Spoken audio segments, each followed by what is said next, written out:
Okay, sir. It's recording now. Thank Okay. you. You can wait maybe 1 or 2 minutes more to start.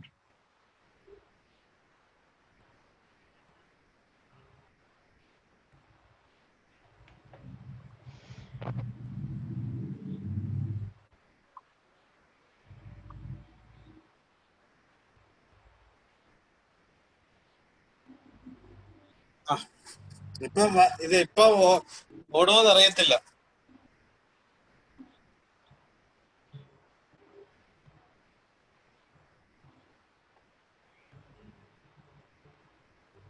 Yes, we are happy to host this wonderful program on home automation to keep you all in pace with the technological advancement. We have expert speakers today, and I congratulate Professor Kasim and team for organizing this program.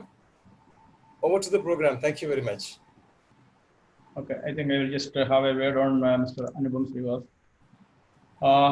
Today, as a cousin, as a sir was talking, we are having a home automation.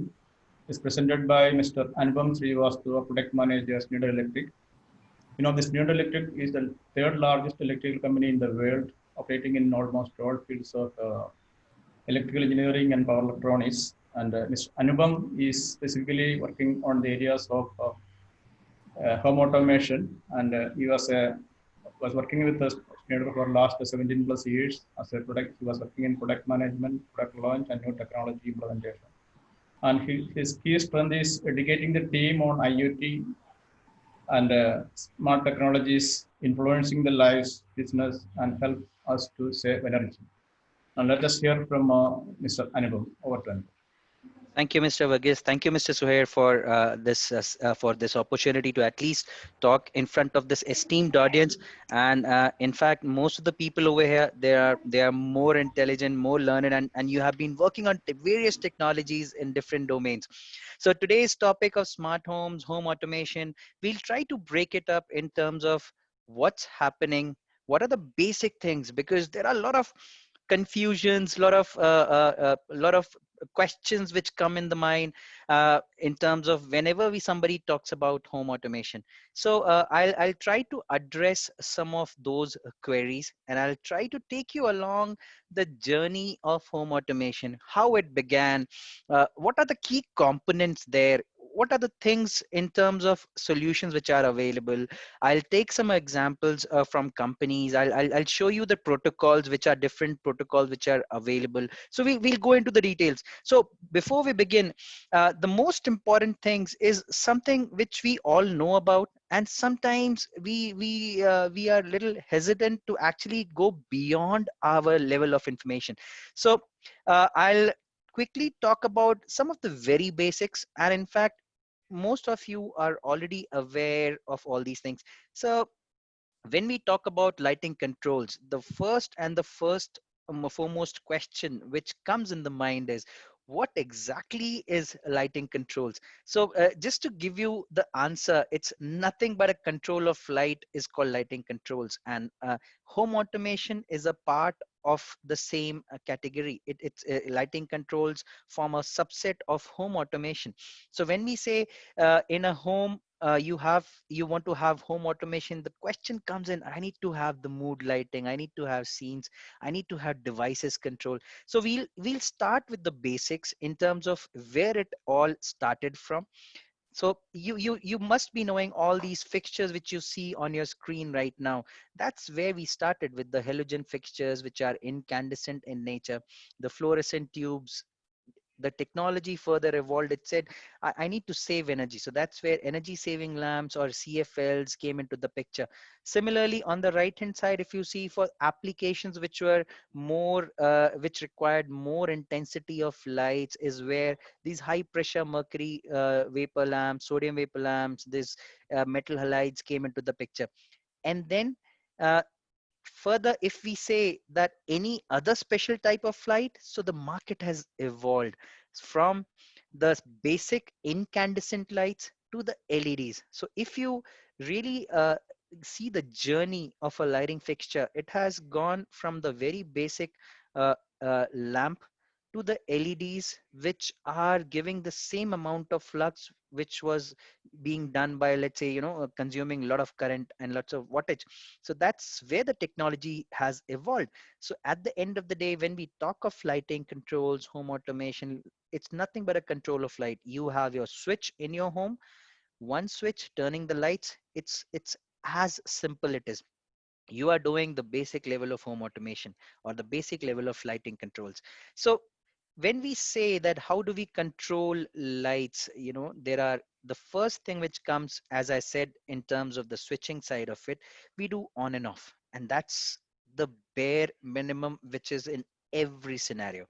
It's called on and off. It's nothing but a relay based control. Okay, the second thing which comes is the dimming side of it. When we talk of dimming, it is nothing but which is increasing and decreasing the intensity of lights. So you must have heard that, you go to a hotel and you find that the lights are a little dim over there. Or if you are sitting at your home, you don't want sometimes all the lights in the house to be on, so you just want some lights. Sometimes it's also you want only one of the study lamps to be on. So those are nothing but the types of control or intensity which you can increase or decrease, and that's where dimming comes into the picture. Dimming is categorized in primarily two forms.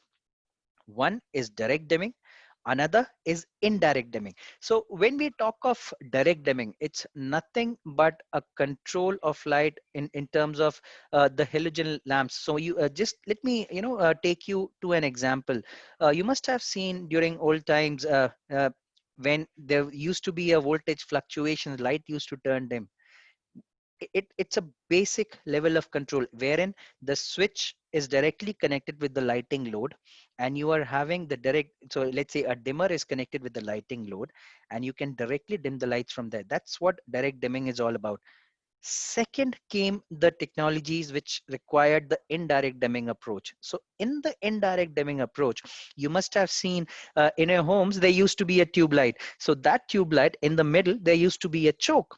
So that choke is nothing but a driver which decides whether the light needs to be dimmed, it needs to be turned on and off. And so that is exactly the driver which is a forms a part of indirect dimming. So if there is a driver involved, that's where indirect dimming comes into the picture. So in indirect dimming, there are three technologies which are quite prevalent. And analog, which is 0 to 10 volt DC signal, which is being transferred to fixtures. DSI. Now, DSI is a digital signal interface. I'm sorry, I didn't mention it over here, but it's digital signal interface. Now, this used to be one of the digital technologies which was there utilized in the dimming aspects. It's more or less redundant now. Just to take you a little on the technical side of it, because over here, as I said, most of the people are technical, so I'll go a little technical into this. Analog is analog when we say that we with controlling the 0 to 10 volt DC signal, we are trying to dim the lights. The maximum number of fixtures you could have connected in one circuit to control all the dimming together was maximum 10 to 14, depending on the current consumption. DSI, which is digital signal interface, you could have connected 100 fixtures in one single circuit, and they all could have turned on together, turned off together, increased in of the intensity, decrease of the intensity, whatever. You could have done that. There was one drawback. The only drawback which was there in this technology was it was not available to everyone.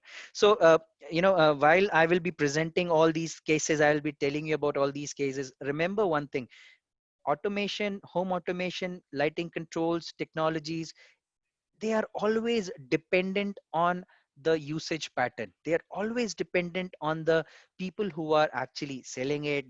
It's always dependent on how you are actually using it into your day-to-day lives. So just to give you an example, it was only done by one manufacturer, and it was not done by many other manufacturers which were on this technology. So it became a redundant technology. That's when certain companies formed an alliances, and they formed another protocol which is called as DALI. And DALI is nothing but digital addressable lighting interface. So when we say digital addressable lighting interface, it basically means that every fixture is addressable. So it's like a fire alarm system. So you have your fire alarm system. Every fire alarm is a specific address. Similarly, over here, every fixture is address. In one loop, you can connect maximum 64 ballast or drivers in one single circuit with a length of 300 meters. So when we say this, so every fixture you can control separately also. That was the beauty of this.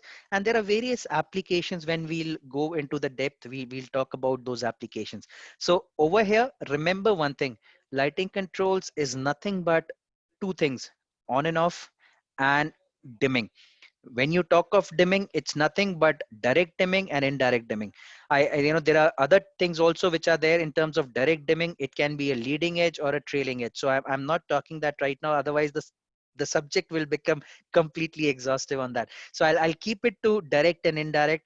And indirect, remember, analog and DALI, these are the two prevalent ones. DALI is nothing but digital addressable lighting interface. I'll talk about the drivers a little bit so that you are more conversant with it. So just to give you an example, what type of lights which can be dimmed? So the ones which you see on your left, you have incandescent, fluorescent tubes, energy saving lamps, halogens. All these lights can be dimmed. So you can increase or decrease the intensity of these lights. And for example, the fluorescent tubes, as I said, they are indirect kind of dimming. Okay, so incandescent over here, halogen over here, they are more of direct dimming examples. On the right hand side, if you see over here where you have the sodium vapor, metal halide, and all those lamps, they are all gone now. You don't see them anymore. It has all been replaced by the LEDs. So in this, the most important thing, in fact, you must have seen those LED lights which are available in the market today. Everybody is using that because it saves energy. Now if you see those lights, inside it there is a small chip. This chip is nothing but a driver. So in all these lights, if you see, there is a this will decide whether the light can be dimmed or not, whether it can be dimmed in analog technology, DALI technology, in direct dimming also, whether it's a leading edge or a trailing edge, is defined by this driver. So this driver will define whether the lights can be dimmed or not. So please remember, anytime, next time when you actually have a look at it, look at the fixture, look at the specifications which are mentioned over there. It will be mentioned as switch, or it will be mentioned as dim. When it will be mentioned as dim, it will be mentioned leading, trailing, or it will be mentioned LED dimming, direct dimming. So all those things are mentioned. These are minute things which we need to look at. Now the concept which we talked about, the direct and the indirect dimming. So different types of LED drivers which you see over here. So these are some of the drivers which are available in the market, which people are selling. Osram, Philips, all the big manufacturers, they have these drivers and they work on different technologies. So you have direct dimming, which is almost, you don't have to worry much on that. They will be working on either leading edge or trailing edge. Then you have the analog, DSI, and the DALI drivers, which will be available in the market. So that's how you will see them. So if I in my home, if I have to dim a light, so the normal tube light which I have there in the home, I will replace the choke which is there in the middle and replace it with a driver or a ballast in technical terminologies, what we call it. It will look something like this. It will be slightly bigger driver, and that driver will either be an analog or be a DSI or will be a DALI. It won't be one of the all. It won't be a combination of all three. It will be a different driver altogether. So it is pretty important that we really look at this, because depending on that, there are products which will be going. So it won't be, when you are talking about the products which we'll see later, that how is it categorized. Every product would be catering to different types of dimming. Okay, so just remember these basic points. In terms of indirect and dimming, indirect and direct dimming, if you see, that's a typical wiring diagram which looks like it. So I've tried to keep it as simple as I can. So this is, let's say, a driver. This is a controller which needs to control the dimming, so it can increase or decrease the intensity. This is the driver or a dimmable ballast which is connected to the fixture. Okay, so every indirect dimming will have two extra cables which will be coming from the driver to the controller. So please remember, because these are some of the wiring details which you need to remember. So these are the basics which we are talking about. So we'll go into to the technologies later, just, but these are some of the basics which you need to remember. In terms of incandescent dimming, it will be a direct dimming which will be there. So the fixture connects directly to the controller and it can dim the lights. Similarly, if we talk of DALI, so let's say there are more fixtures which are there. So you have the drivers connected. Okay, you will have a separate two cables which will be running from the controller to each and every fixture, each and every driver.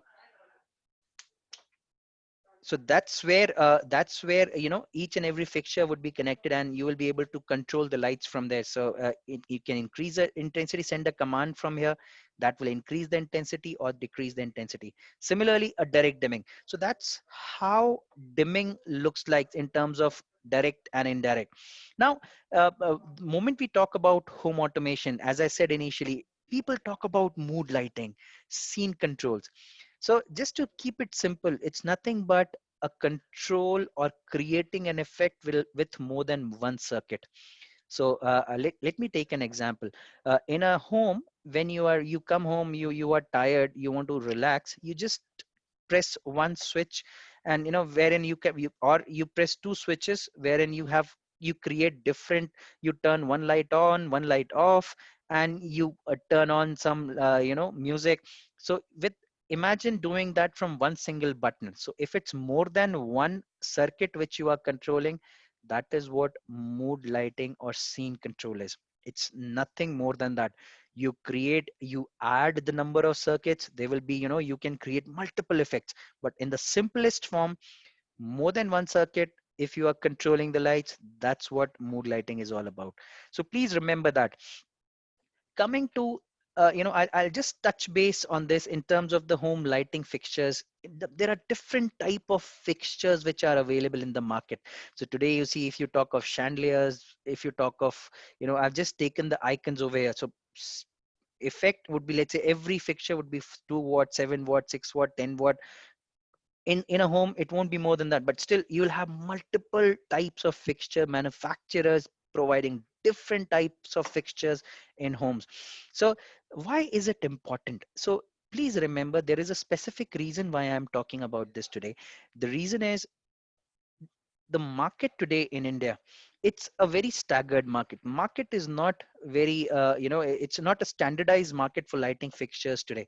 So you will find plenty of manufacturers doing different. You'll have fixtures coming from China, you'll have fixtures coming from various parts of the world. So there is no standardization till now in this space. Government is really planning to do and work on that, but presently there are very few standards which actually define that how the fixtures would be. And to be honest, in a growing economy like India, we still feel that, okay, we first of all, let's reach a level to bring the standardization into the place. So that's also fine. But when it comes to the controls, the home automation side of it, that's where we need to be little specific in terms of let's say our requirements. In terms of dimming, when we are doing it in homes, there are certain things which we need to keep in mind, and that's where we have to be little careful. So we have to, first of all, because the moment you talk to your customers, the moment you talk to or you try getting into the design side of it, you see that there are plenty of you bring in a LED bulb from one manufacturer and you say that, can I dim it? And you won't be able to figure out why you can't dim it. Or let's say you have two different manufacturers with the same wattage of light. If you connect it in one circuit, you will still find why the dimming intensities are not balanced, the color temperatures are not balanced, the way the dimming is happening is not uniform. Why is that happening? Because dimming with LEDs, and that's where we need to we need to ensure that we understand some of the very basic things. First of all, the fixture or the LED bulb which we have brought, that needs to be dimmable. Because if you bring a non-dimmable and try to dim it, you still put a controller, it won't work. It might burn, but it won't work at all. So make sure that the LEDs are dimmable. Now, if the first thing is cleared that I have a dimmable LED, then what technology is that working on? It might be leading edge, trailing edge, it might be, analog, DALI, whatever. So it bases that technology. Your controller should also work on the same technology. So if I'm using let's say a DALI driver or a fixture, I need to have a DALI controller also. If I'm using analog, I need to have analog. If I'm using direct dimming, I need to have direct dimming. If it's leading, then leading. So that's where we need to categorize. The third thing which we need to be very sure of is in terms of, if in a house, if I am putting, let's say, 5 lights to control, I need to ensure that all the 5 lights in one circuit are from the same manufacturer, because every LED fixture has a different type of load which is there. So we need to be very sure in terms of what we are connecting, so that we are very clear on that. So it's not a good idea to mix different types of loads in one circuit, because the dimming effects are different. And let me tell you one scenario. Lighting has a big effect in the way we perceive, in the way we look at things, in the way we actually react. Lighting has a great effect. That's where the concept of human centric lighting is coming into the picture. Human centric lighting is nothing but to actually imitate the actual surrounding and give you the, and change your circadian rhythm. So there are multiple concepts which are there, but in terms of the basics, remember, dimming, we need to be very clear in a home what type of fixture, what type, whether it's dimmable or not, same brand in terms of the fixture if you are putting it in one circuit. So please remember, these are some of the things which you need to keep in mind, and once you do that, you will find that things are pretty clear.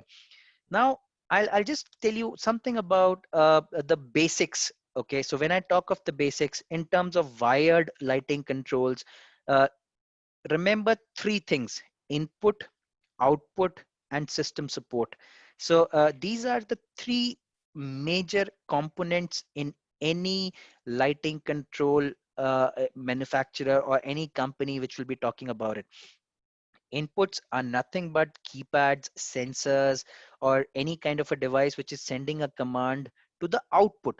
Output is nothing but wherein all your load or a lighting load is connected. Now, it can be for your devices, for your AC, for your geyser. That's where all the outputs are connected. So remember, this is nothing but output is connected to your actual load. Then comes the system support. System support is nothing but a device or a gateway which makes the input and output talk to each other. Number one.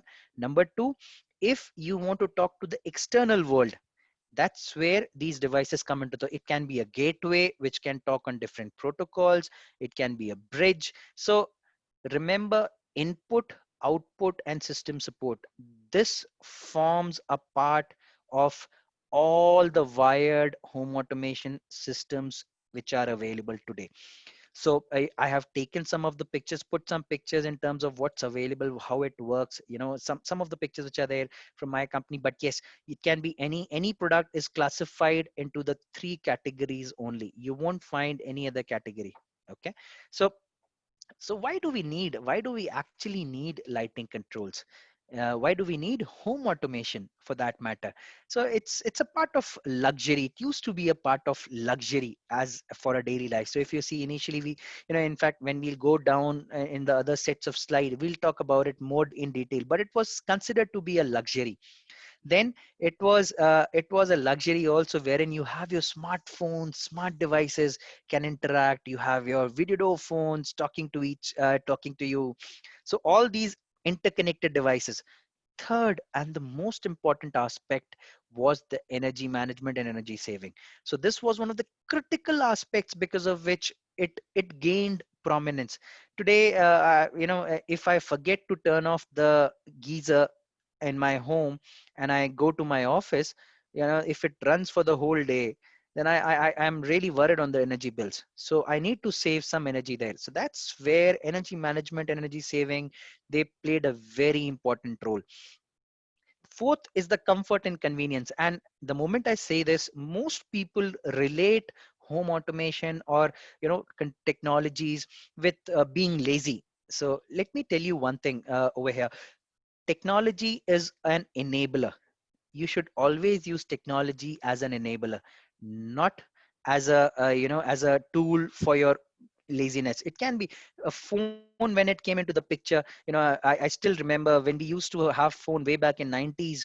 uh, I used to remember the first phone which I saw in the late 90s. I used to remember all the numbers which were there, all the people whom I need to call. I remember them. And at that time the memory size was not that big.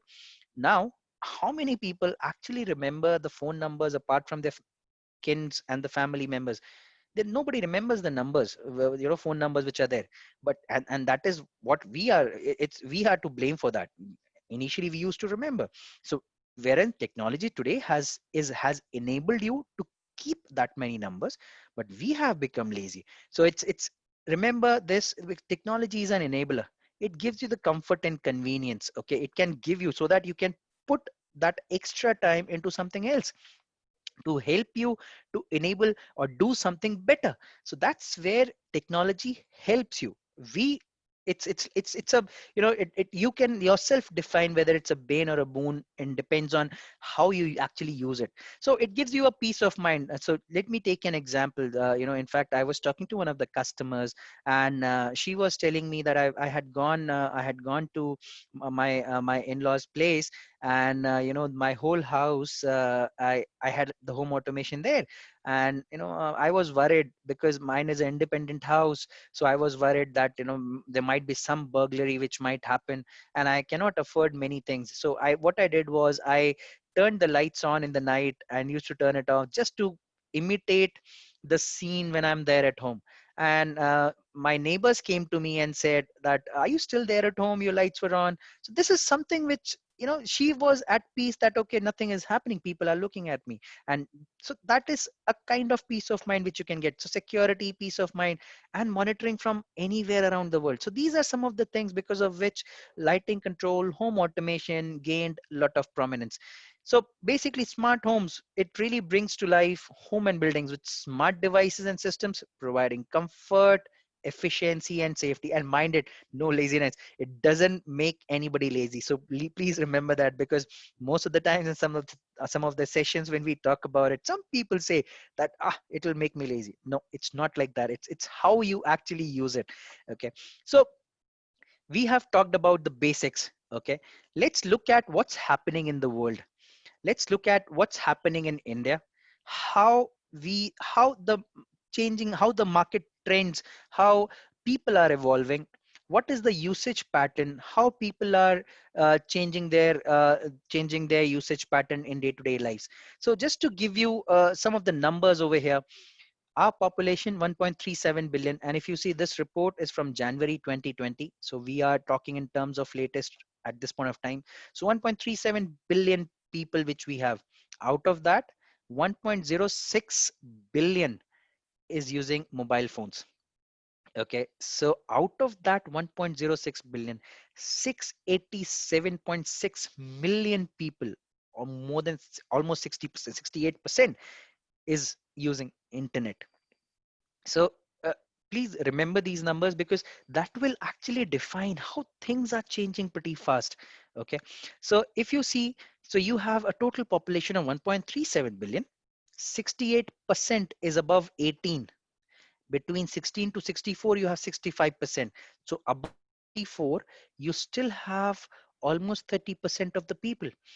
And this gives you the age group of people who are actually there in our population, and what is the device ownership between 16 to 64 in terms of each different types of device. So if you see the smart home device, 11% people are using a smart home device out of the total population between 16 to 64. 11% of the population is using a smart home device. It can be anything. Okay, so they are using some kind of a smart home device. if I go further in terms of a global scenario, so if you see the value of smart home control market and connectivity device market globally is 17.16 billion US dollars, and the value of smart home comfort and lighting market is 7.34 billion. So it's a huge market which is there, where people are evolving, people are changing, preferences are changing, people are making new products, technologies are coming into the picture. How does it correlate to India? The value of smart home control and connectivity device market today is 843 million US dollars. How does this translate to smart home and comfort market? 232 million US dollars is the overall market size. And in terms of the growth, it's almost 50% growth year on year, which is it's pretty staggering when we look at India.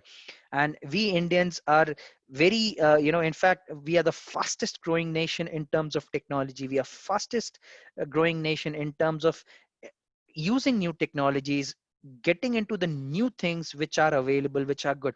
So this 50% change year on year which is happening in terms of the smart home control market. Now there is one excellent statistics which is there. The smart home control and devices spend per home is almost $41. So $41 is the spend per home in the smart home and comfort lighting market. So imagine, out of the overall, this is per home spent. We might be using a Alexa, Google Home, we might be using some kind of Chromecast, we might be using some kind of smart device, but we are spending, every home is spending this much. We might not be aware, but we are already doing that. So what does this tell us? That there is a growing and aging population, highly urbanized, and there is a changing homeowners need. You have connectivity and simplicity which people want.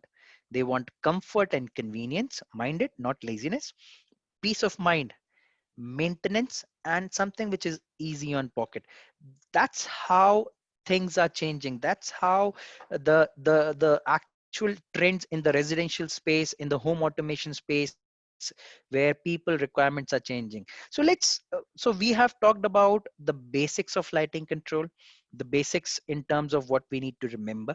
We have talked about the market in terms of the trend. Let's talk about something about the technology. What are the different types of technology which are available? What is being used? Uh, uh, where where the market is moving? What are the different companies in there? How the people are reacting? So we will talk something on the technology side of it.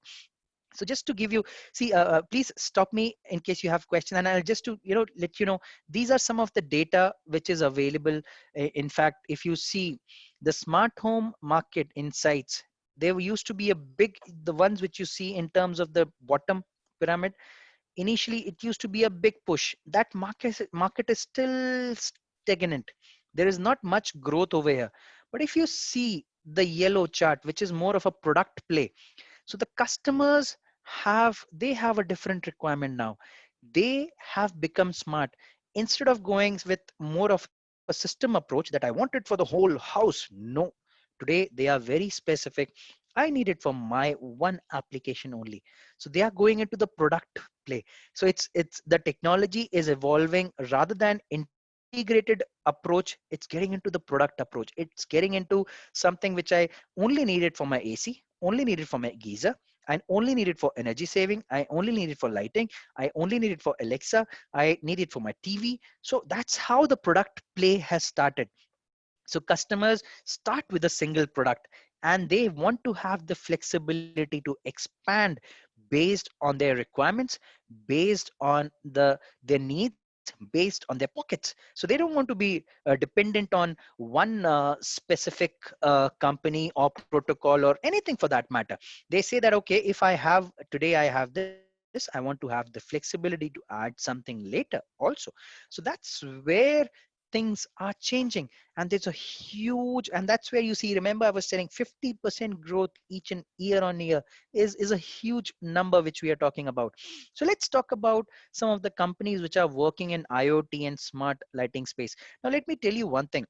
IoT, the moment we talk about it, it's a very simple Internet of Things. It's a word as a abbreviation. It's pretty simple, Internet of Things. But we really, when we get into the intricacies of it, people are not aware what is the power of IoT.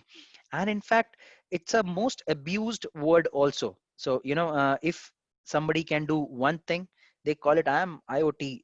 If somebody has created a product, they'll say I have created a IoT product. Okay, very good, you have created a IoT product, but can it talk on multiple technologies? Can it talk on multiple platforms? Can it talk? That's so people are not aware. So that's the reason what we have done over here is we have just tried to show you what are the different companies, what are the different brands which are available, and we'll correlate it with the technology. So remember, it's one is the brands, another is the technology. So we'll talk about technology and brands together. This will actually tell you where we are heading in terms of the solutions. Okay, so there was light as a service which started by some companies, where you see that plenty of companies which are there.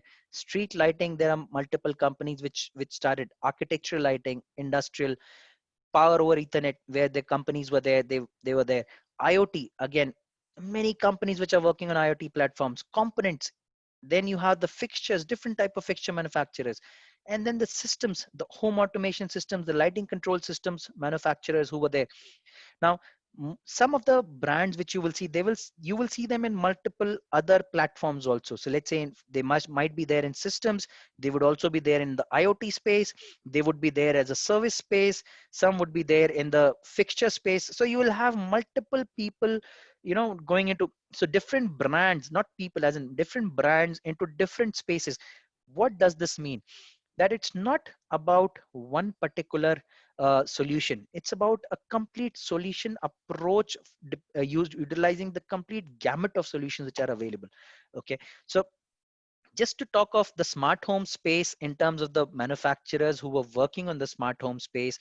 So you had the electrical power and distribution players. Okay, you had the smart building control specialist.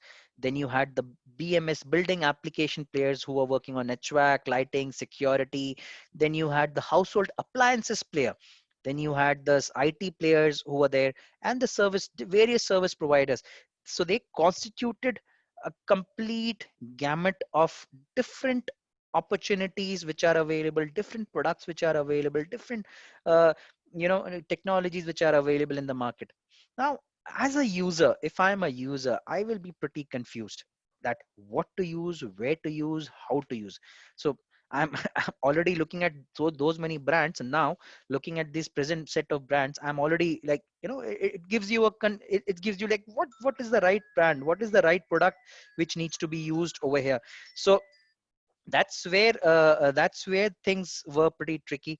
Now, if I tell you that in a smart home market, the things, when you look at so many brands, though, you find that the market is also evolving very fast. The brands are evolving very fast.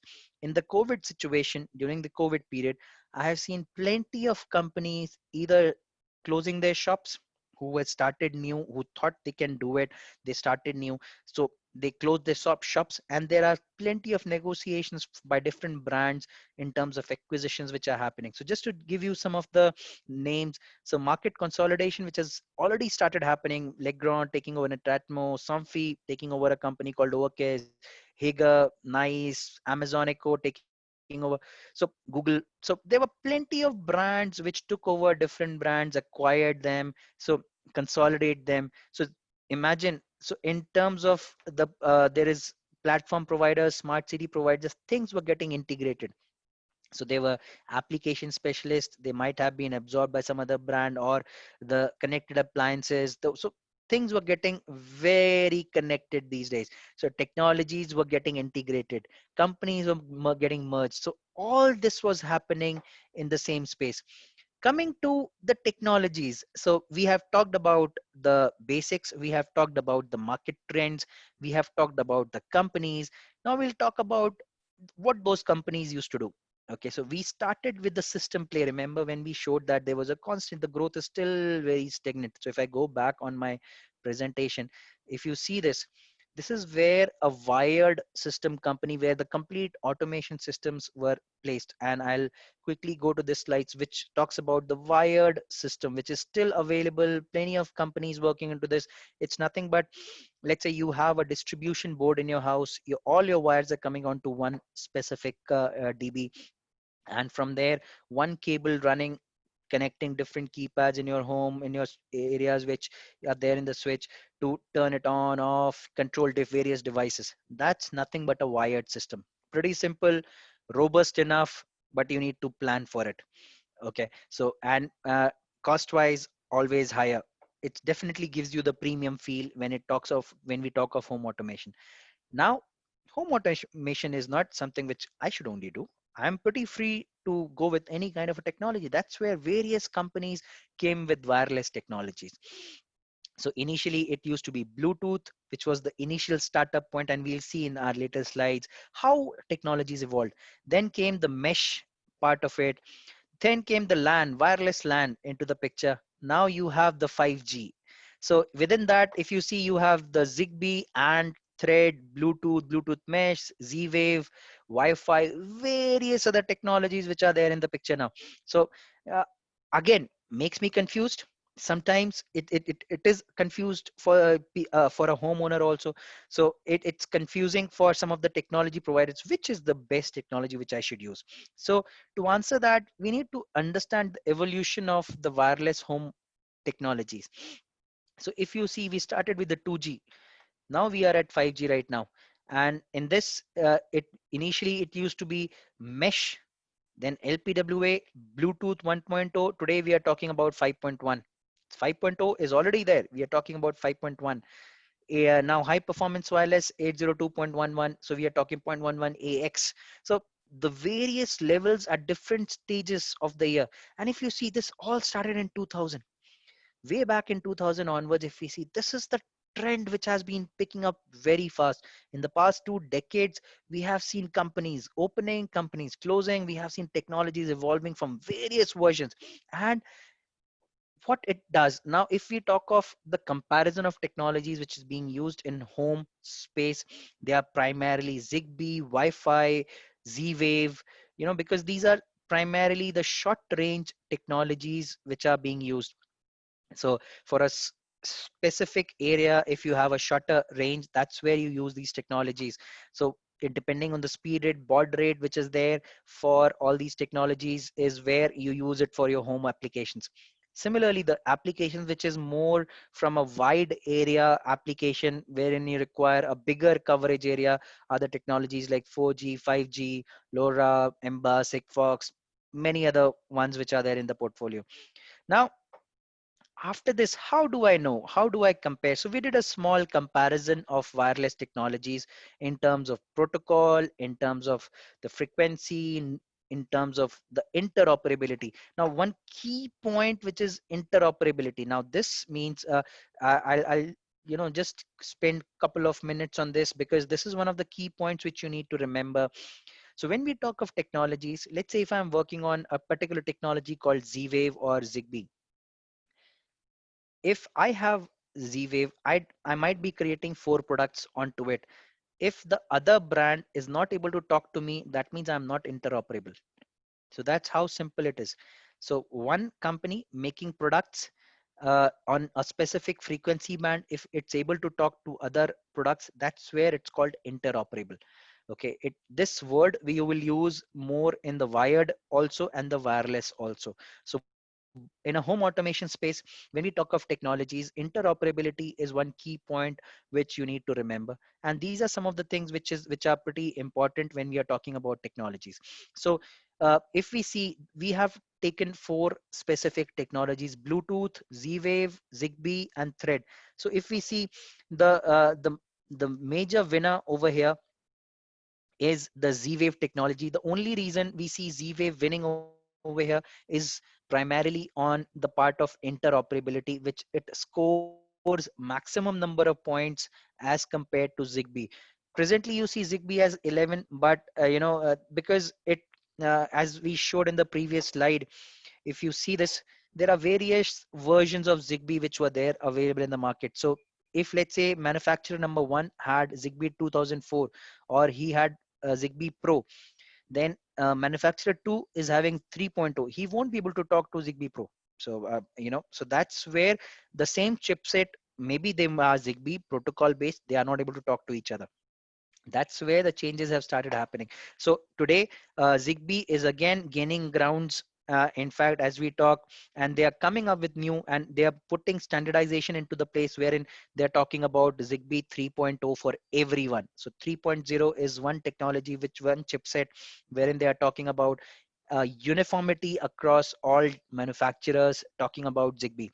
So there is another alliance. Again, Zigbee has created another alliance in terms of connected home over IP, which is nothing but a chip, which is new alliance for smart homes, wherein people are developing new technologies, and there are various companies like Schneider and many other companies, Somfy, Signify, IKEA, Google, Apple, Amazon. They are working on a common platform to bring everybody onto a common platform and create new products.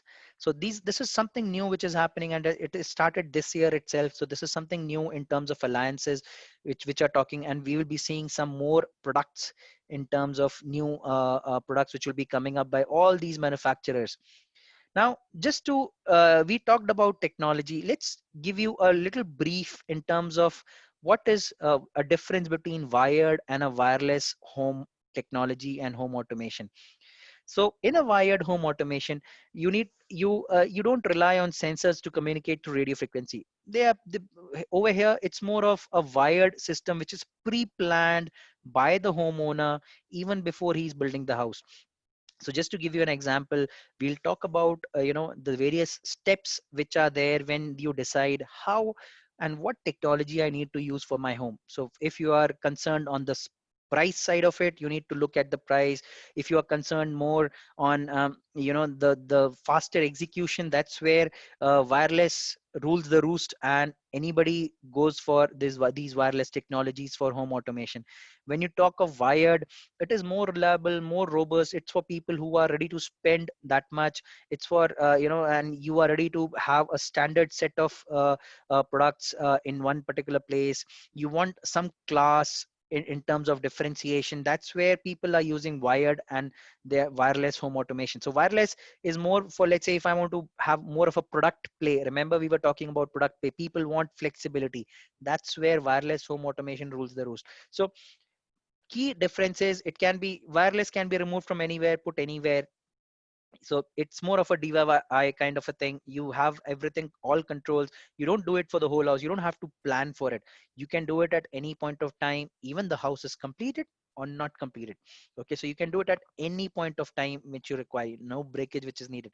So let me not go through the video. I'll quickly go through where do we use lighting controls in our solutions.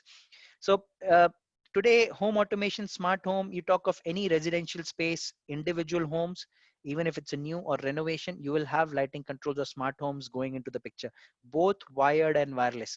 If you talk of the MDU, which is developers which are driving it, you have apartments coming up, row houses, townships. That's where home automation is being used. In terms of offices, enterprise, so you see all these areas, wherever you have lights, you have lighting controls which is being used. So let's say Chennai airport, you have many other offices, buildings where lighting controls is being used in these spaces. Now, in terms of selection in the process of automation, so this is something which we need to remember in terms of how to plan, because planning and design is something which, sometimes somebody tells me that an engineer talks about technology. No, an engineer is one person who knows from the very start of the phase to the end of the phase. He knows how to select, what to select, where to select, why to select. So all these W's are being answered by an engineer. So we need to see that, okay, in terms of what should I give, what should I select in terms of smart home, smart building, what solutions. So there is a simple classification which is being done in terms of if there is a office building, enterprise, infrastructure project. if you require daylight harvesting, individual PC control, some of these parameters, you need to use a wired solution. That's where, because you require more stability, more robustness into this picture. When you talk of residential multi-dwelling units or single dwelling units, so when I say multi-dwelling, it needs apartments. When I say single dwelling, it means individual house. You can have both wired and wireless solution depending on the depending on how much we are ready to spend on the automation. If you want a premium set wherein you want a full-fledged planned in a new house, it is always a wired system, which you're not changing. In a new house, you can have wireless also if you want to spend less. So it depends on the your spending pattern of your house. So that's where it becomes pretty much important in terms of to decide where to use what. So let's give you an example of a wired home automation. So you need to first of all select the communication protocol, whether it needs to be proprietary or open. Just to give you an example, as I said, interoperability. So that is one factor which will decide whether it's a proprietary system or an open system.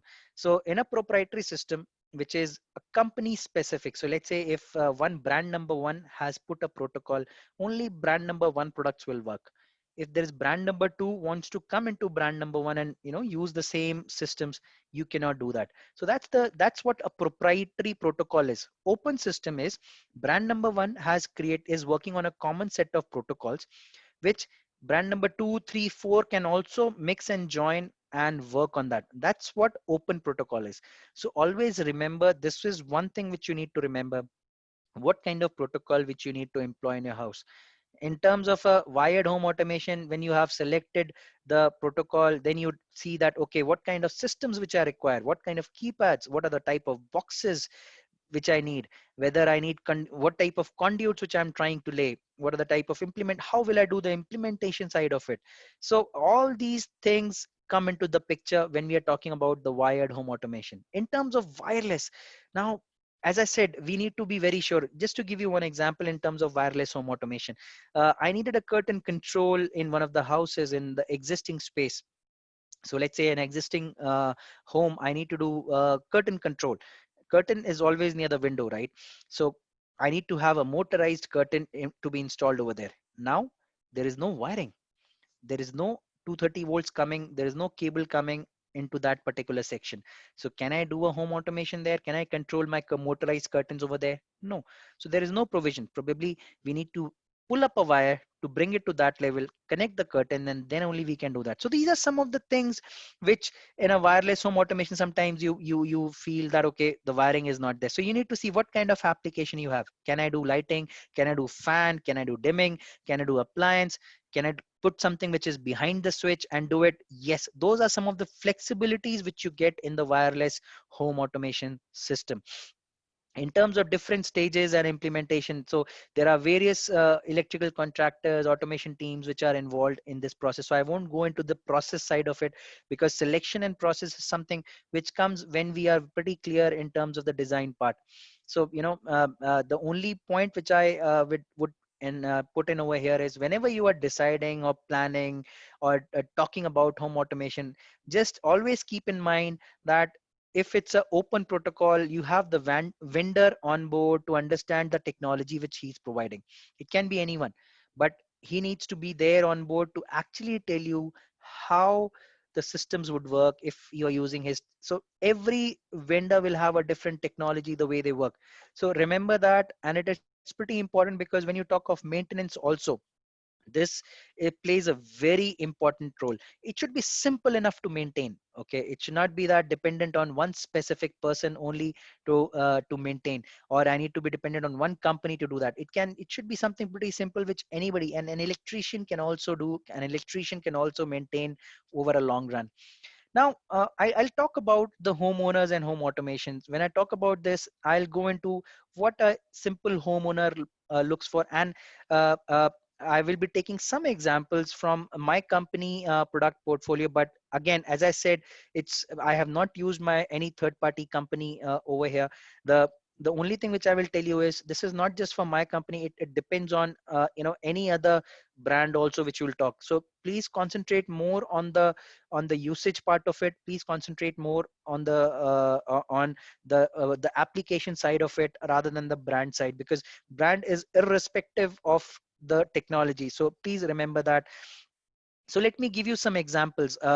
Some in a home, I can have a simple application wherein I don't require any integrated approach. So I can have standalone products which can actually do some of the very basic things which are required. So you have different types of sensors which can actually help you save energy. Let's say some motion sensors, you put it in a staircase or a lift lobby area or a small meeting room or a bathroom for that matter, when where you go in and suddenly the light turns on, when you go out the light turns off.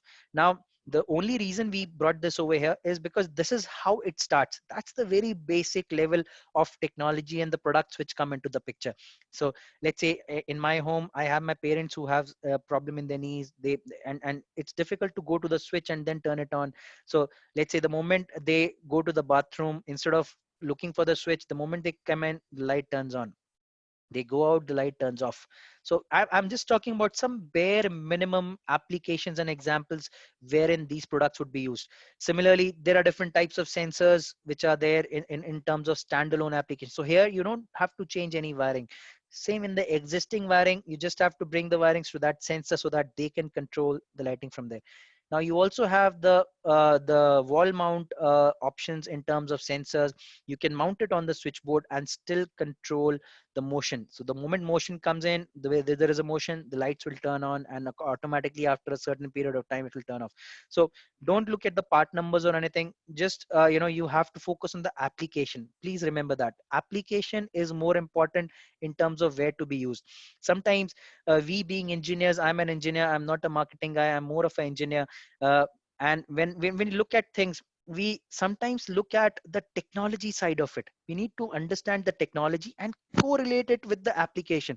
If we are not correlating it with the application, that's where we are, you're not utilizing the overall benefits which we can get and we can utilize in a much better cost. So that's where we should be more application and not the product driven, but application driven, whether that application suits my requirement or not. Okay. Then we talk of the wireless home automation. So I'll talk of one of the product lines which we have, but just to give you one example. Okay. And in fact, this is some of the things which we all know about. So whenever we used to talk about home automation, and in fact, most of you over there also listening, some people who had not heard of home automation or who thought of home automation before coming to this, they must have thought it's only for new house. It cannot be done for existing house, or it's pretty costly and to install and maintain, and you need to bring in a consultant. I need to be technically trained to do that. And it needs to, it can need complete rewiring. You have to break the walls to actually install these products, and you cannot connect it with the existing switch, because switches are what? Switches are dumb. If I have to make it smart, I have to put those shiny looking glass switches. No. So these are some of the things which we always used to think about, which we always used to talk about. And the moment we used to think about home automation, these are some of the things which always came to our mind. And we used to think it will take a long time to actually install it and do it. So just to give you, I'm sorry for this, I'm putting this up. There are products in the market wherein you can start with the very basic gateway and the relay, just two devices. Now when we talk of smart, please remember every person has a different definition of smart. For my father, using a remote to control the TV is a smart device. For my mom, for my mother, if she's using a smartphone for WhatsApp, that's a smart device which she's using. If I'm using it, my son probably talks more on Google and Alexa than I have ever thought of. So he always tries to controls the light and the home devices. And let's say, he wants to play a movie. I'll just quickly take an example. He wants to play a movie. I have, let's say we are watching news. Suddenly it comes in that there is a movie popping up, and we come to know that he has said, okay, Google, please play Marvel movie on Kabir. So it's like it automatically comes in onto the TV. We have configured it. So that's what happens. That's what technology is. So it, for every person, smart means different. For every home, automation means something different. It needs to cater to each and every person requirement. If I need to just want it for my controlling my geyser, it should do that. If I need to control it for my AC, it should do that. If I need to control it for my TV or my lights or one switchboard, it should do that. So Schneider has a product which goes behind the switch, which is India's smallest relay, 4-channel relay, which goes behind the switch, and you can make a basic living room or a home smart by just using one gateway and then one relay, and you can make it smart. So that's how you start. And I'm not saying, I'm just talking about one specific product line which you can do. And uh, tomorrow you want to add products later, you can always do that. So just to give you some examples, you can control it or manage any other devices without zero wiring and without any changes. So you can control any brand anywhere for any changes which you require. And as I said, it makes your life simple. It doesn't make you lazy. Please remember that, because technology is always an enabler. Uh, Yep. So, you can play with the moment, instead of going to a different room, getting lost into a different solution, you can always utilize that time to be there with your family, to be there with your loved ones. Just to give you an example, my father, my mother, they always used to say during the evening time that, okay, it's evening time, it's 5 o'clock, 6 o'clock. Please turn on the puja light. Please turn on one of the lights over there. Please turn on the puja room light. So this is what something which we have grown with. So we know that early in the morning, one light should be on. When we go out, have you kept one light on? These are some of the beliefs. And now technology is making you enable or enabling you to actually control it from anywhere at any point of time. You can save energy without even really thinking about it.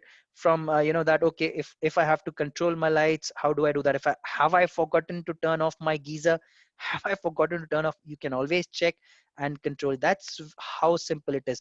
So without going into the product side, just to give you an example, there are relays, dimmers, and which can actually go and control all the products and the devices which are available. So let's say a relay can do, as we said and we talked in the beginning, a relay is nothing but talking about any on and off control. It can be any device, any appliance which you have. You can put the relay behind any switch and control that particular appliance. So you have, imagine your TV, your AC and everything, you have the relay going behind that, the switch, exact switch, 50 mm by 50 mm and 17 mm. You can actually control those devices.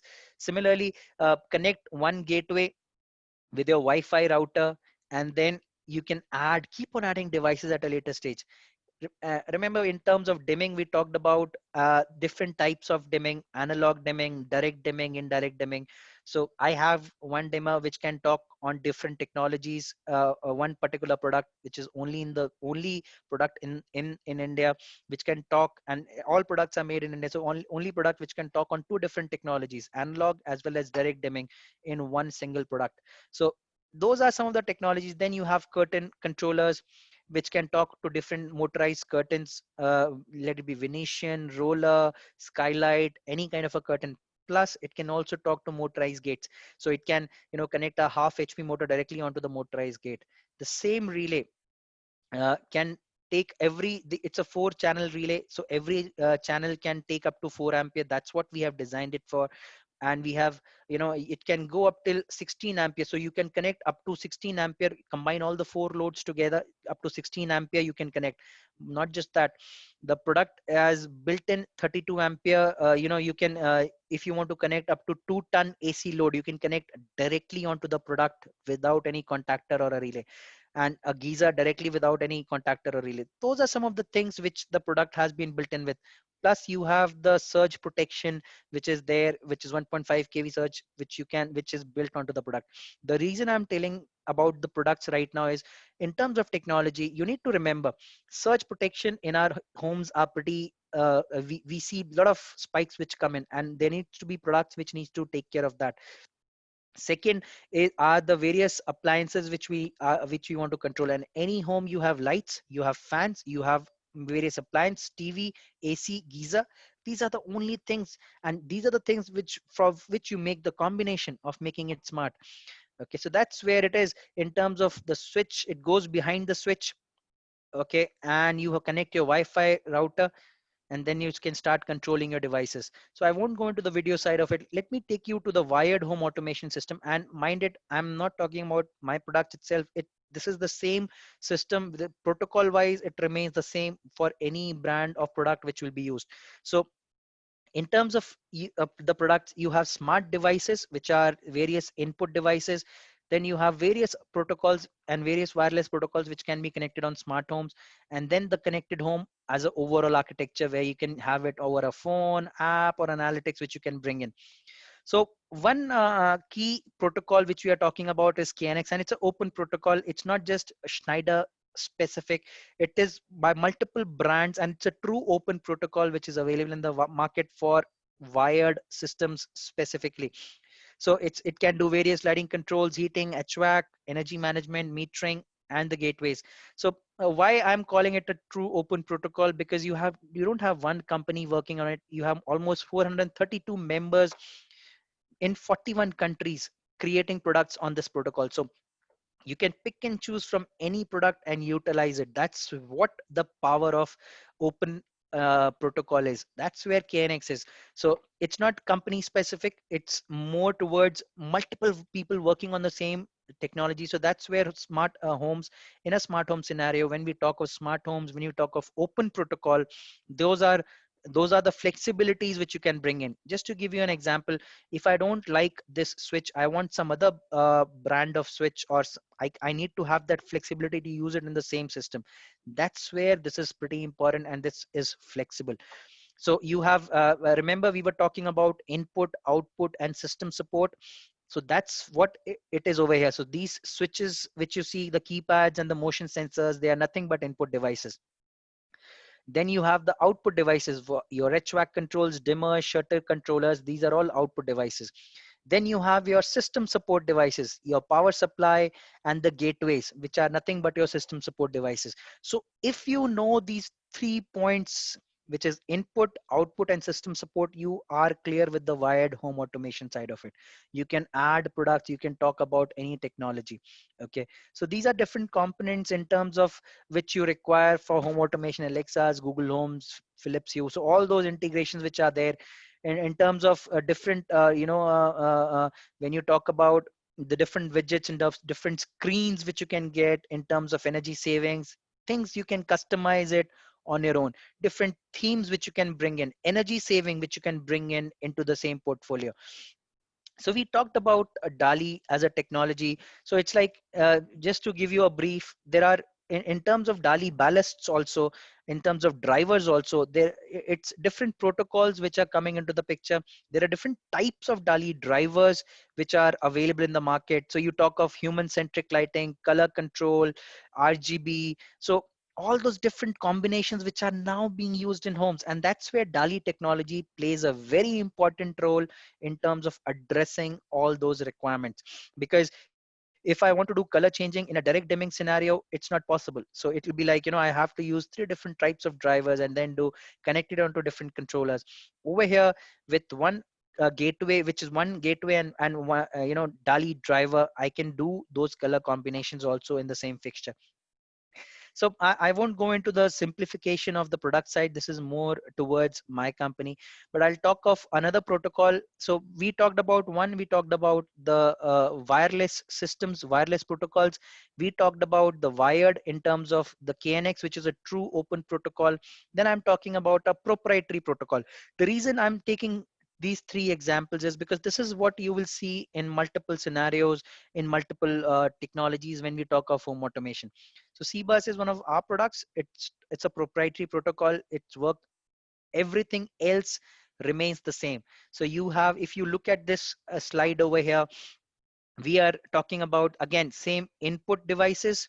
You have output devices, and you have system control and devices. So this is a system control device talking to multiple equipments, third-party equipments which are there, multiple interfaces which it is talking to, energy saving data which it is talking to. So in terms of understanding in terms of the product architecture.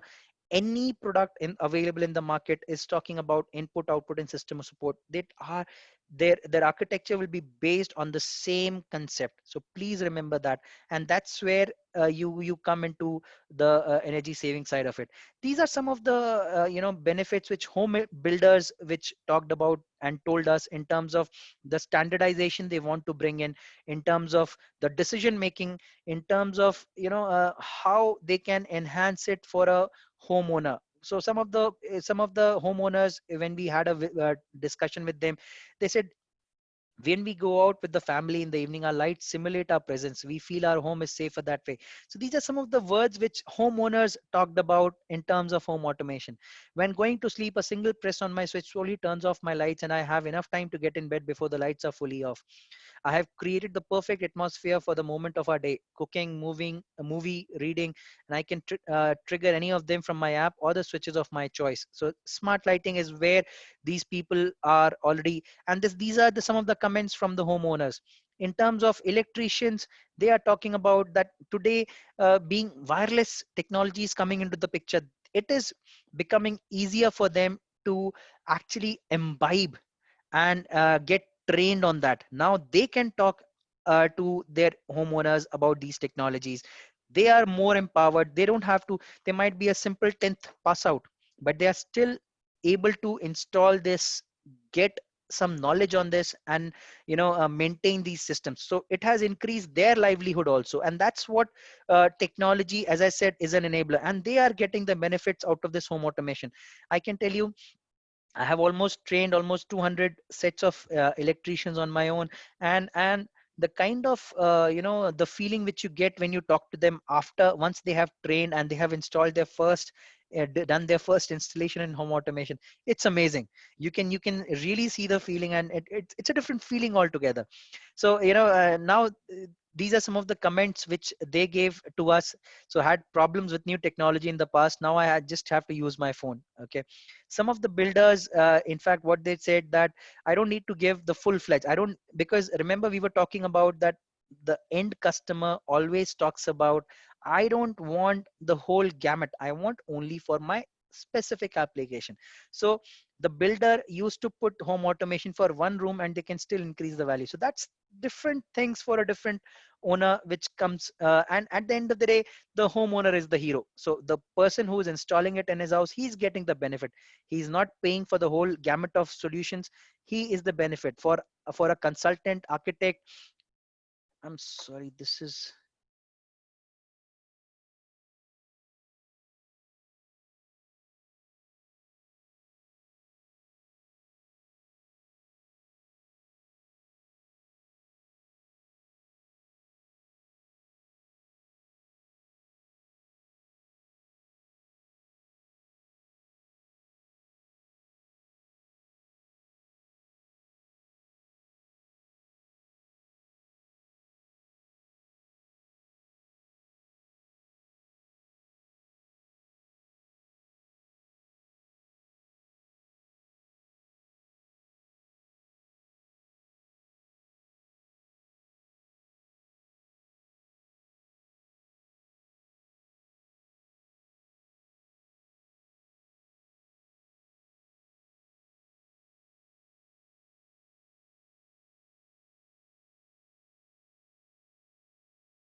Is there a audio issue?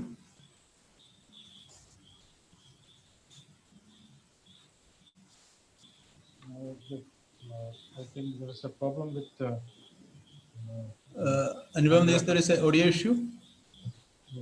Anurag Srivastava's presentation system is having some problem. He has put some update. Let me call him. Yeah.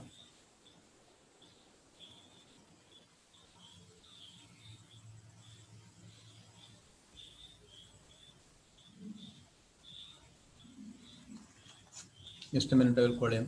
Can you call Anupam Srivastava? Yeah, I'm calling.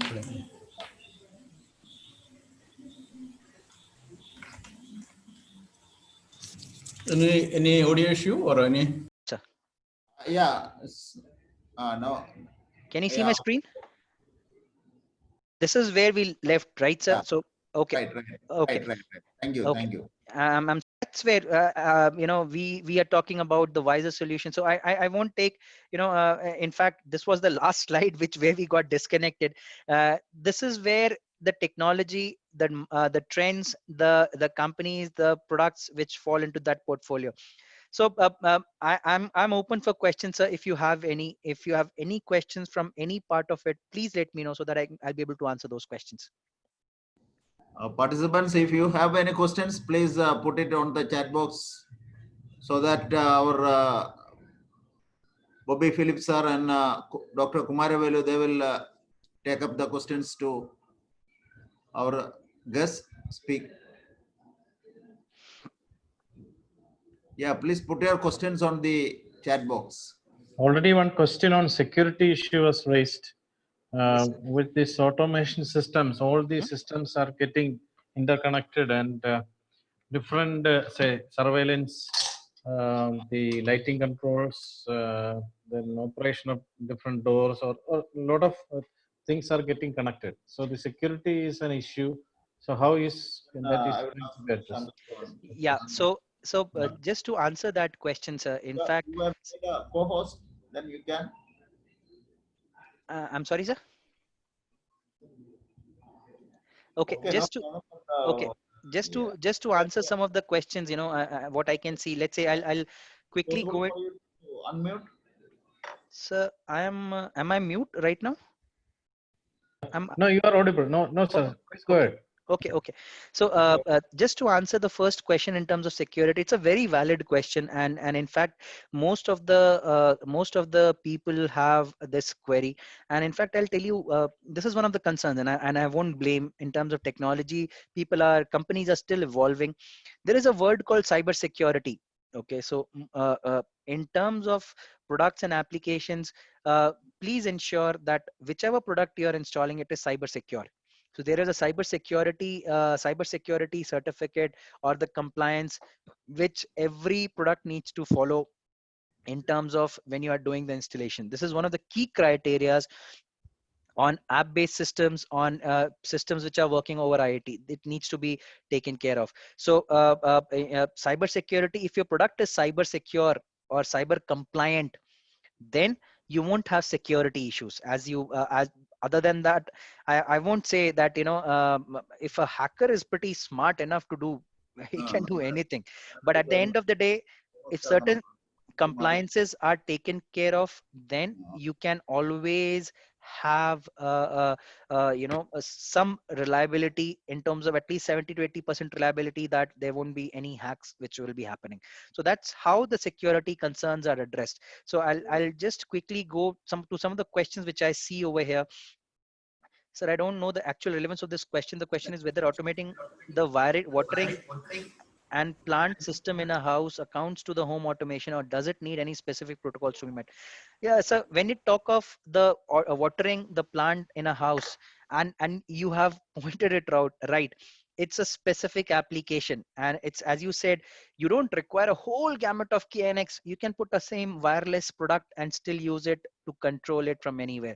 It's a on and off kind of a scenario. I need to turn off automatically, you know, what there are irrigation systems which you just need to turn on, and they can turn on the water tap, and the water tap would be going through the whole circle of their operation. So it's just a on and off relay kind of a mechanism, which can, it is not a protocol specific. It is completely not protocol specific. It is all application specific, whether the irrigation system is capable to do that or not. So for example, if I have a normal tap, if I have to open it, I need to open it by hand. There are taps, if you can press the button and automatically the water is going, then you are having an option to actually control it. So these are some of the things which you need to remember. So completely, to answer your question, Abhinav, it's nothing to do with protocol. It's only the application which actually does that. Now there was a, how many types of sensors can be used to home automation for energy conservation. See, when you talk of sensors which are available in the market, so for a typical home scenario, a normal PIR, which is passive infrared sensor, is more than enough to take care of the basic requirements. When you look at the energy saving concept, so I didn't go into the actual details of energy saving. When you talk of occupancy, daylight harvesting, personal tuning, individual dimming control. So whenever you dim a light, I'll just give you some examples. If you dim a light, you're not just increasing the life of the fixture, but also you are saving energy. Every percentage of light dimmed is a percentage of energy saving which is there. So it sensors is just to send a command. Okay, it also depends in terms of home. The key areas to save energy are AC and geyser.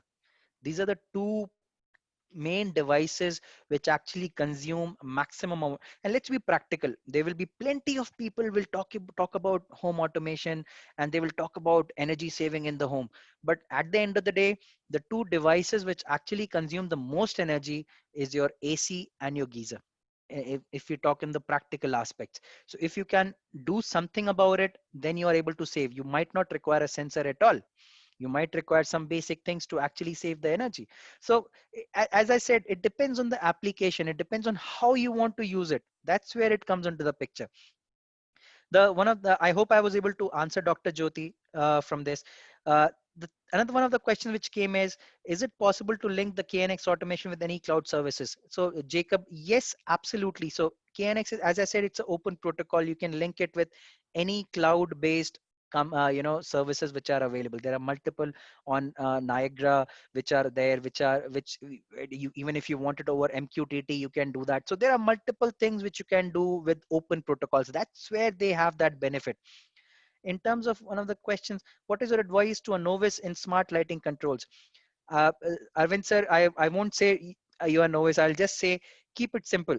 It's as simple as that, sir. The more we try to complicate things in smart lighting controls, it becomes complicated. Let's keep it simple. It is as simple as it is.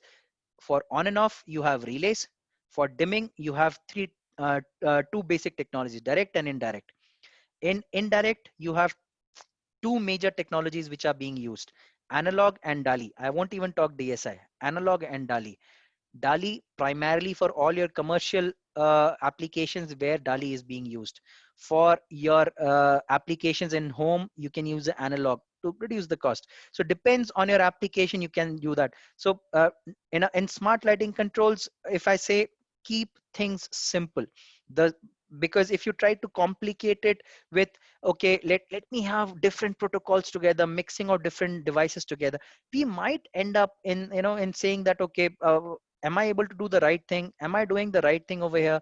Is something which I actually wanted, is my system application actually capable of doing that? So those are some of the questions which we need to address, which we need to answer. So please remember, this is one thing which you need to remember to actually ensure that it's something very basic. You need to keep it simple. You need to plan for it, structure it, design it, and then go ahead in the implementation side of it, sir. Uh, uh, any other, because I'm sorry I was not able to check the previous questions which are there. If you can, sir, repeat the questions, I will be able to answer those questions also. Hello. Yep. Yes, sir. This is Yes. a really very good session. I think all the participants really spent last 1.5 hours very nicely. Sir, I think I have one question about the home automation, maybe through mobile phone. So you nicely talk about the range. So may I know what is the maybe connection range of that maybe mobile-based control system? So let's talk of mobile phone, sir. So mobile phone is talking on, you have internet on your mobile phone, right, sir? So it is talking on 2G, 4G, or 5G for that matter. So that is one area which it is talking with. So that is the wireless frequency band which it is working on. Second is what is the type of device which it is controlling. So in your house, you have your Wi-Fi router. If you have in your house, so you have your Wi-Fi router, and then you have devices connected to your Wi-Fi router. So in terms of range, when we talk about the range for a mobile device, there is no range as such. Let me be honest, if I say there is no range, the reason I say that is, if you are trying to connect it over internet or a cloud-based thing, you can control it from that application, sir. If you want to talk about it in terms of from the home itself, you want to do it, you can still do that. So range, when you talk of it, sir, it is a combination of the type of smart home devices which you are using in your home. So whether they are capable to handle the internet connectivity, they are cloud based or they are not cloud based. Because when we go into the cloud side of it, anything which is on cloud, then the range is irrelevant. But when we are talking, if I have to control it within the house without the cloud, then also if you have a Wi-Fi router in your house, you can still have the range, whatever range is your Wi-Fi router having, sir. I hope I was able to answer that question, sir. Yeah, yes, sir. You have nicely answered. Yeah. I think there is no other question, sir. I think most of the questions you have covered. Thank you very much for spending your valuable time. I think Kasim, sir, please respond. Yeah. Now I invite our Suhair sir. There is a chair of IEEE Power and Energy Society Kerala chapter to give the feedback. I have seen the feedback on the chat box, but I invite him to say his view. Hello, audible? Yeah. It was a very enjoyable session, very crisp in quality and content of the presentation. So I think all those who are interested in home automation or automation will be finding this presentation extremely useful. And I'm sure the speaker will be open to any questions even later. People are very, very much interested in the presentation. Thank you very much for the very excellent presentation and the time you have spent on presenting. Thank you. Thank you very much from the Thank you side very of much, sir. TS. Thank you very much. Thank you. Thank you, sir. Thank you, Suhair sir. And now I just request our Bobby Philip, Dr. Bobby Philip, Secretary of Power and Energy Society, to comment on. Sir, it was a nice presentation. In fact, it was a rich one also, exposing us to the status of this technology in India also. So how the scope of the technology. So that was actually very much informative to the students, because many of them would be interested to pursue their career in that area. So that was, in that respect, was a very much informative and attractive session. And also the future prospects with the 5G technology. Every device is going to have IP address, and they will be communicating. And in terms of the communication within home also, various wearables will be there, and mobile things will be there, wired sensors will be there. So much of vibrancy will be there in the future. So that That's also, true. that aspect also was covered in the talk. A very nice presentation, and thank you. I mean, the questions were also nicely answered by the expert. And thank you, Sir Anupam sir, for the nice presentation and for coming over. I mean, for giving us time to have an interaction with you. And on behalf of Power and Energy Society, I thank the organizers, especially Professor Kasim sir and Varghese sir, for coordinating this event. And it is very timely and appropriate webinar for all of even for the practicing engineers as well. Thank you, sir. Thank you very much, sir. And I would just take a quick moment to thank everybody for being there on the session, for such good questions which putting in. You have any questions which you have, please feel free to mail me. You have my email address. You can please feel free to mail me. You have my phone number. You can ask me anytime which is there. I'm available, sir. Not a problem anytime. I'll try to answer most of the things right over the phone also.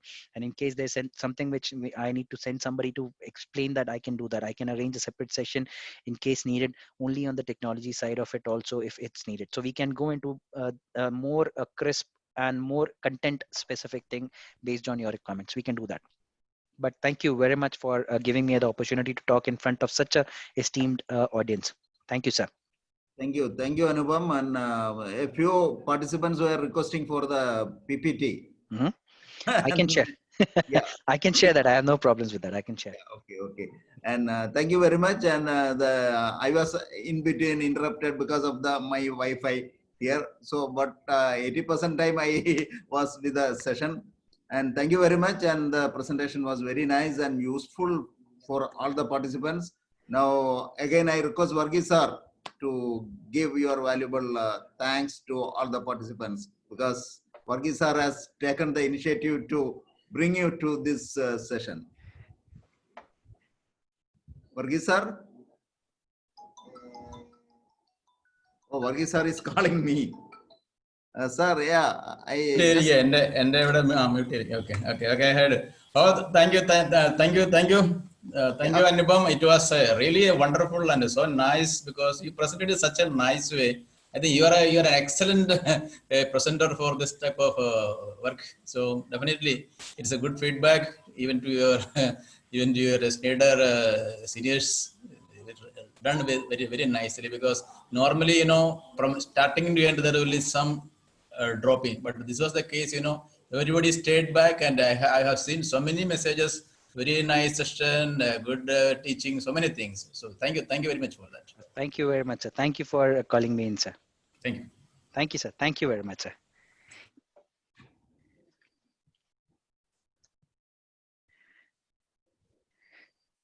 So I'll disconnect the call then, sir.